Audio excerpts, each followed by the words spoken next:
Saludos cordiales tengan todos. Este es el grupo número 2 que está compuesto por sus compañeras Nelcy Katiuska García de la Cruz, Lisandra María Adames, Yuleidi Liriano Gómez, Judith Morel García y quien les habla, Ana María Ledesma.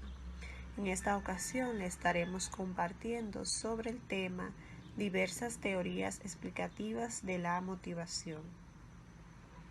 Como ya hemos visto, la psicología ha querido comprender la actividad humana y ha designado a la motivación el cometido de explicar las causas del comportamiento. A lo largo de la historia han surgido o se han postulado lo que son diferentes tipos de teorías para definir los estados de necesidades, impulsos, deseos e incentivos que explican dichos comportamientos. Es por eso que, siguiendo un criterio dualista, veremos que la motivación a la hora de explicar la actividad humana parte de la diferenciación entre modelos reactivos y teorías de la activación que estaremos viendo en el desarrollo del tema. Las teorías reactivas incluyen planteamientos teóricos y epistemológicos bien diferenciados. Sin embargo, comparten todas entre sí la conceptualización del sujeto como un ser reactivo. Es por eso que la motivación inicia, por tanto, como una reacción a una determinada emoción, como el miedo, o una necesidad biológica como el hambre, o psicológica como la curiosidad, y ante estímulos externos que pueden ser tanto apetitivos como adversivos.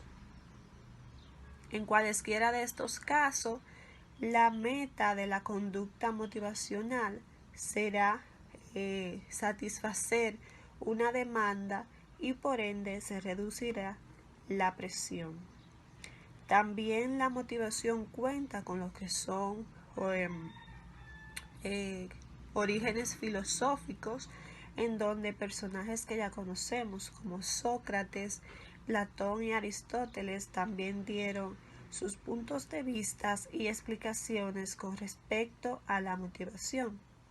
Ya entonces, para la era posrenacentista, René Descartes amplía el dualismo mente-cuerpo al distinguir entre los aspectos pasivos y activos de la motivación. Para Descartes, la mente era un ente pensante y espiritual, mientras que él decía que el cuerpo respondía de manera mecánica ante sus estímulos o sentidos, reflejos y fisiología. Estos planteamientos que hacía Descartes dio la oportunidad para que se creara un esquema que para el estudio de la motivación durante los siguientes 300 años. También Descartes, con estos planteamientos, se pudo postular lo que fue una de las primeras grandes teorías de la motivación, que fue la voluntad, en donde él explica que para que se pueda entender la motivación era necesario entender lo que era voluntad, y que si se llegaba al entendimiento de la misma, pues se iba a producir un sinónimo entre estas dos. Pero luego de estas explicaciones que él dio, diferentes filósofos descartaron esta opinión, puesto que decían que no era cierto que la voluntad era la que determinaba la conducta humana, sino un conjunto de metas y estrategias. También estuvo lo que fue la teoría de los instintos de Charles Darwin, en el cual él utilizó el dualismo, pero hombre-animal, en donde él decía que la conducta de cualquier animal era mecánica, innata o automatizada. Esta conducta frente a una situación determinada de los animales respondían por instinto, por herencia fisiológica. Luego de un tiempo, William James diferenció entre instintos físicos y mentales, donde se concluyó que si el estímulo era correcto, se generaría una determinada conducta para alcanzar un objetivo. Por lo tanto, el estímulo era clave y esencial a la hora de explicar la motivación. Buenos días, mi nombre es Nancy Catiuca García de la Cruz. Vengo a hablarles sobre la teoría de la pulsión de Freud. Freud, capacitado como fisiólogo, creía que la conducta era motivada y que el propósito de la conducta era estar al servicio de la satisfacción de las necesidades. Freud, en 1915, resumió su teoría de la pulsión con 4 componentes: fuente, impacto y fin. La fuente de la pulsión se encontraba arraigada en la fisiología del cuerpo, en una deficiencia corporal. Cuando hablamos de deficiencia corporal, estamos hablando de falta de alimento u otras necesidades. Una vez que se alcanzaba su nivel umbral de urgencia, la deficiencia corporal se convertía en pulsión psicológica. La pulsión tenía propiedades motivacionales que contaba con un impacto, que poseía el fin de la satisfacción para la eliminación de la deficiencia corporal. El impacto de una pulsión es fuerzas que se determina por la cantidad de energía. Las fuentes principales de la energía instintiva son las necesidades de impulsos corporales. Ahora le vengo a hablar sobre la perspectiva cognitiva. La perspectiva cognitiva, cuya influencia en la disciplina psicológica aumentan desde los finales de los años 50, dirige la atención hacia el estudio de motivaciones complejas que acontecen en actividades específicamente humanas en relación con comportamiento consciente y de carácter voluntario. Tal el caso de la motivación, asumen y reproducen el esquema general características de concepción hemotáctica. El ejemplo más claro de transportación del modelo de hemotático al ámbito de la cognición humana se observa una serie de teorías etiquetadas. Todas ellas confluyen una idea de presentar la interpretación motivacional dentro de la serie alternativa del consistencial como características centrales de la actividad psíquica. Ahora vengo a hablarles sobre la elaboración de la expectativa de Valencia. El profesor Pedro Mateo, al revisar la educación de los conceptos de motivación, intención y acción por parte de la psicología, analiza con detalle alguna propuesta psicológica que, manteniendo la fisiología general de los modelos basados en expectativa y valencia, intentan o bien ampliar su alcance o bien complementar estos parámetros cognitivos con otro componente motivacionales. La expectativa de resultados, sin embargo, aluden con visión de que una determinada acción producirá un determinado resultado. Gracias. Hasta aquí mi parte. Le dejo con mi siguiente compañera. Muy buenos días, mi nombre es Lisandra María Adame. Continuando con este interesante tema, yo le voy a hablar de la teoría de la activación. Dice que este enfoque parte de la consideración del ser humano como agente causal de sus propias acciones. Por otro lado, la motivación se interpreta como una actividad que a menudo se manifiesta de forma espontánea, es decir, que se utiliza para calificar aquello que surge de la propia voluntad o de un impulso, pero que muchas veces carece de planificación y organización. La crítica posterior a la representación de la activación como un constructo unitario va a posibilitar la incorporación del enfoque sistémico, que toma en consideración tanto las estructuras neurales centrales y periféricas como el papel modulador de los componentes neuroendocrinos y que sobre todo unas series de interacciones que se establecen entre dichos componentes. La identificación del sistema de la activación a partir de los hallazgos de Orr y Milner, esto permite inferir la existencia de un circuito neural y que cuya función consiste en regular el sistema de activación y proporcionan el impulso necesario para actuar en una determinada dirección. A diferencia de los planteamientos reactivos, la motivación en las teorías activadoras se caracteriza básicamente por las propiedades espontáneas y propositivas. La curiosidad, el afán exploratorio o el sentido de autodeterminación de la conducta son en sí mismos capaces de activación psicológica. Y el objetivo de tal actividad no consiste en restablecer la situación previa ni restaurar el equilibrio roto, sino más bien consiste en guiar el comportamiento hacia caminos nuevos, desconocidos y desafiantes. Por otro lado está la motivación intrínseca, que esta nos dice que la definición de motivación intrínseca plantea que gran parte de la actividad humana se realiza por el placer que supone o por el interés que su ejecución conlleva. Por eso, la pregunta clave para la investigación psicológica ha girado en torno al conocimiento sobre cuáles son los factores subyacentes que permiten explicar la motivación intrínseca, o podríamos decir, ¿qué es lo que convierte a una actividad en intrínsecamente motivante?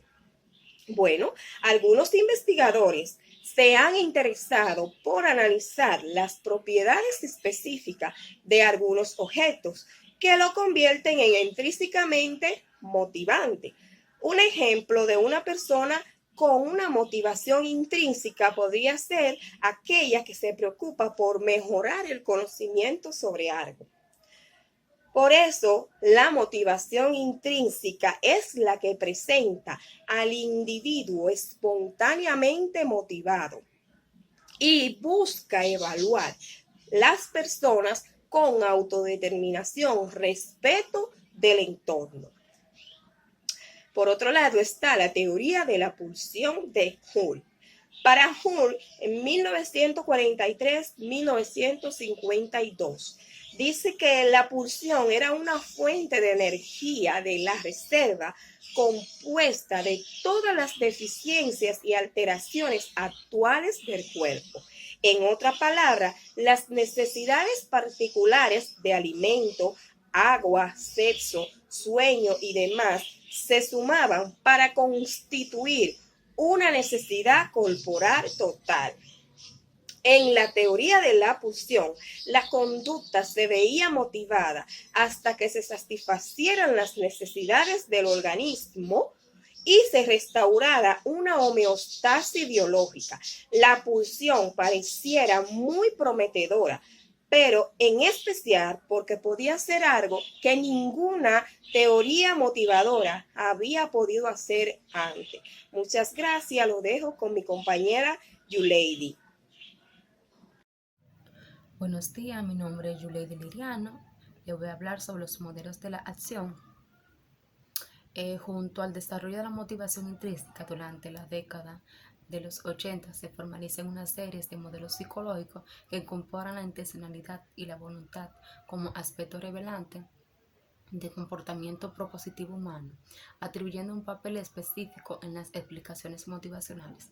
Los dos más representantes son de la teoría de control, de la acción de Kuhn, 1985-1986, y la de Rubicon, de las fases de la acción desarrollada por Heyhausen, 1987. Ambas explicaciones enlazan directamente con la tradición alemana de estudio de la voluntad de la escuela de Burgos y con la noción de la intencionalidad definida por Asch como fuerza impulsora de una tendencia determinante que inicia su realización.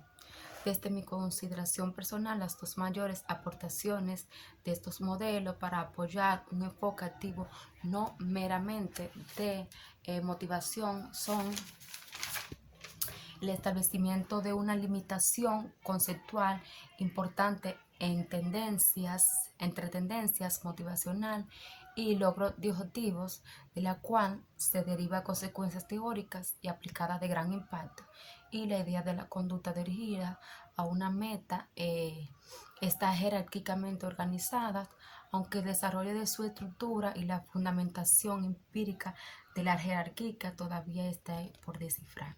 Con respecto al primer cuestión, ambos modelos incorporan el análisis diferencial entre los procesos que intervienen en la toma de decisiones y los que actúan sobre las consecuencias del objetivo propuesto. Las tendencias futuras, la idea de la gran parte de la motivación humana acontece de modo espontáneo, obedeciendo al interés intrínseco por ejercitar las propias habilidades o para poner a prueba la capacidad de intervención sobre el entorno, constituye un avance considerable y ha enriquecido de forma sustantiva el papel que desempeña la subjetividad en el desarrollo de la actividad psicológica. También ha sido la incorporación de la intervención y el libre albedrío para valorar la propia conducta y juzgar las acciones de los demás.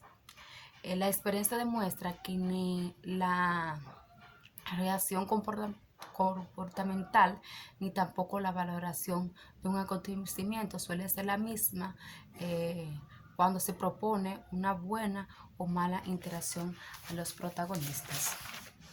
El modelo de Kuhl de 1986 establece además una interacción continua entre tres procesos cognitivos, vínculos específicos de cada uno de ellos con el entorno social, de manera que la relación propietaria de los procesos cognitivos es de presentación, mientras que los caracteriza específicamente a las emociones es el tono valorativo que los humanos solemos atribuir en mayor o menor grado a cualquier acontecimiento.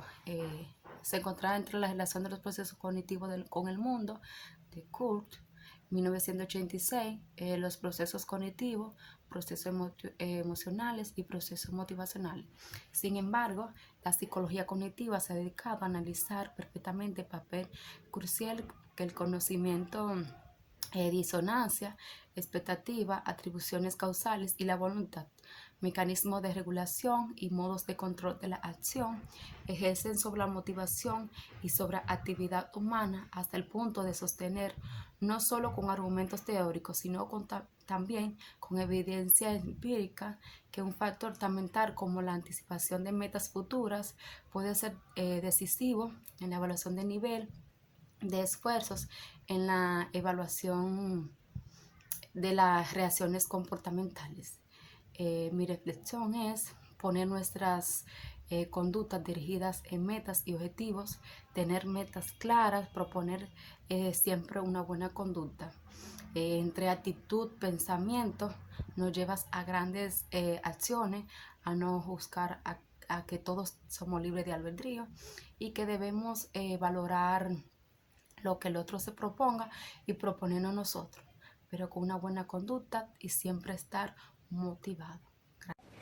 Muy buenas tardes, compañeros y compañeras. Mi nombre es Judy Morel. Yo le estaré tratando el tema de las mini teorías. Como podemos ver, a diferencia de las mini teorías, surgieron las grandes teorías, que están para explicar conceptos más amplios sobre lo que es motivación. Entre las mini teorías podemos comprender o investigar fenómenos motivacionales que están para movilizar las actividades del hombre, circunstancias particulares que tienen que ver con el aprendizaje, las necesidades fisiológicas, las necesidades biológicas, entre otras. También tenemos grupos de personas que tienen que ver cómo ellos se relacionan entre ellos, cómo interactúan y etcétera. Podemos también ver las preguntas teóricas que estas explican, o sea, están para tratar el concepto de motivación, investigar y así profundizar más sobre lo que es motivación. Algunas teorías surgieron en la década de 1960 y 1970, como por ejemplo la teoría de motivación del logro, la teoría de motivación intrínseca, donde la teoría de motivación del logro surgió para explicar la forma en que las personas exhiben entusiasmo y aproximación, mientras que otras exhiben ansiedad y evitación al verse confrontadas por algún estándar de esencia. También podemos ver que están la inteligencia emocional. Esta se dice que es una inteligencia emocional diferente del concepto de inteligencia básica, que ha generado un tremendo renuevo en algunos que califican la verdadera como son en el panorama de psicología actual. Además, los seres humanos percibimos el mundo, desarrollamos expectativas, construimos pensamientos, interacciones con los demás y actuamos movidos por emociones. También tenemos 5 dimensiones de lo que es motivación. Entre ellas están los conocimientos de las personas, o sea, los conocimientos de las propias emociones, la capacidad de reconocer los sentimientos, tiene que ver con cómo uno se comporta, cómo uno actúa, cómo uno tiene las actitudes frente a los demás. Además de esto, también está la capacidad para controlar las propias emociones, que tiene que ver con la estabilidad, donde una persona puede controlar sus propias emociones, tiene la capacidad y es bueno que cada persona tenga el reconocimiento de cómo hacerlo. Y además de esto, la capacidad es de motivarse a sí mismo. Esta es una de las motivaciones más importantes, ya que te dan un gran entendimiento para capacitarte, para tomar éxito y para lograr muchas metas y objetivos. El reconocimiento de las emociones ajenas. Es muy importante que uno conozca las emociones ajenas. También tiene que ver con la empatía y la energía de los demás. El control de las relaciones, establece el clima social, sociocultural, económico y político. Además de esta, también tengo las retos y enigmas por resolver. Aquí trata de el sistema educativo, donde hay muchos retos que hay que resolver, hay muchas escuelas que necesitan muchos profesionales en el ámbito de la psicología, ya que hay muchos niños que necesitan apoyo psicológico y es bueno que hayan personas capacitadas para orientar a ciertas personas. Dice que la psicología educativa reclama la importancia de los procesos motivacionales en la acción formativa y la interacción específica que acontecen entre motivación y rendimiento académico. Yo lo voy a dejar hasta aquí. Muchísimas gracias. Espero que me hayan entendido y aquí estaré para cualquier información disponible.